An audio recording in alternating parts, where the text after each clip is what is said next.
Hey there, and welcome back to another Studio Series Gamer Edition analysis.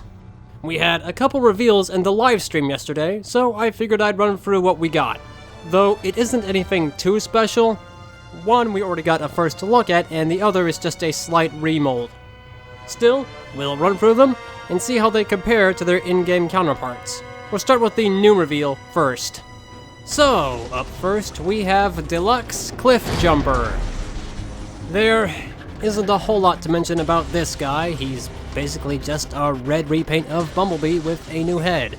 I'll spare most of my critiques on this mold since I've already stated how much I can't stand this thing, and I'll just stay on target to what's new.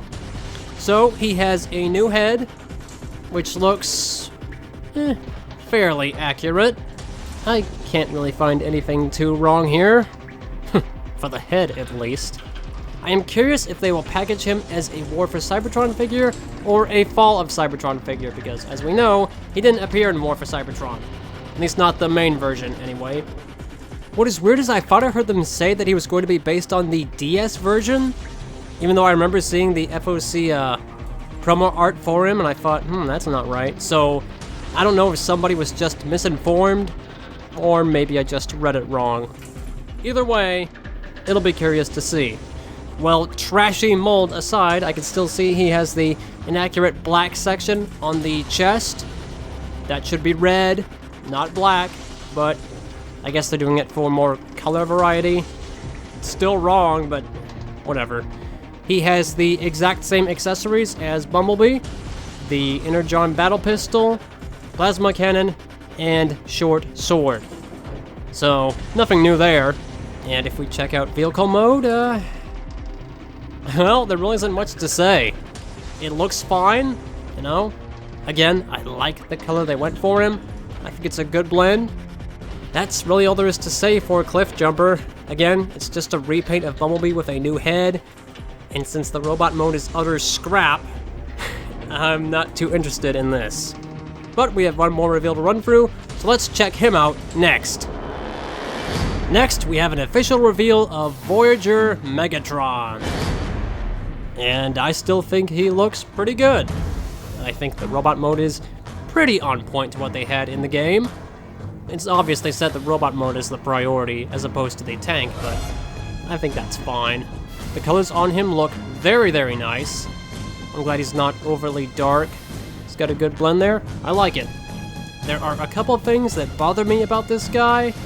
One of those being the head.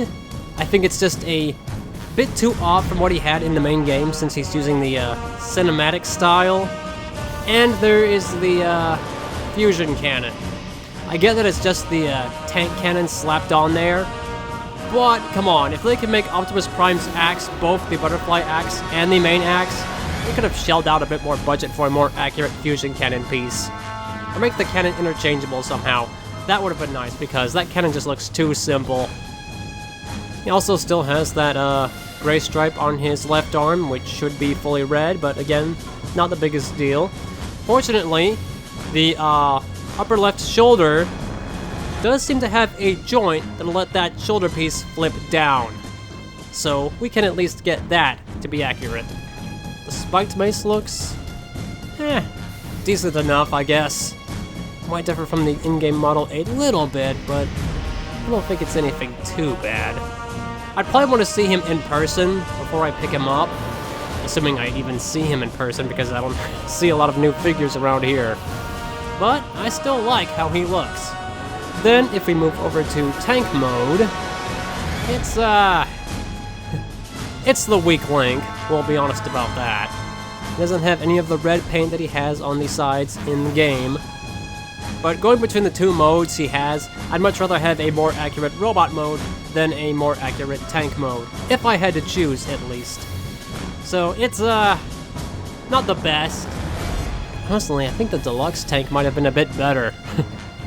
But, there really isn't a whole lot to say besides that. In the end, I still think this guy looks pretty good.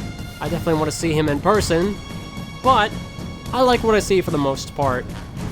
None of the issues he has really ruins him for me that much, but if I had to get one change, it would be a better fusion cannon accessory. It's just, it just doesn't look right. Having a tank cannon just slap onto the arm just doesn't look right to me. They could have put out a better accessory. But that's my take on him. What did you think of the reveals? Did you like what you saw? Are you turned off from one of them? Let me know. Obviously for me, Cliffjumper, huge pass. Megatron, very intriguing still, even though he's not perfect, but I do think the general mold looks really nice. But yeah, that'll do it for this analysis. I'm not sure when we will get more reveals, but when we get them, I will cover them. So, I will see you in the next one. Later.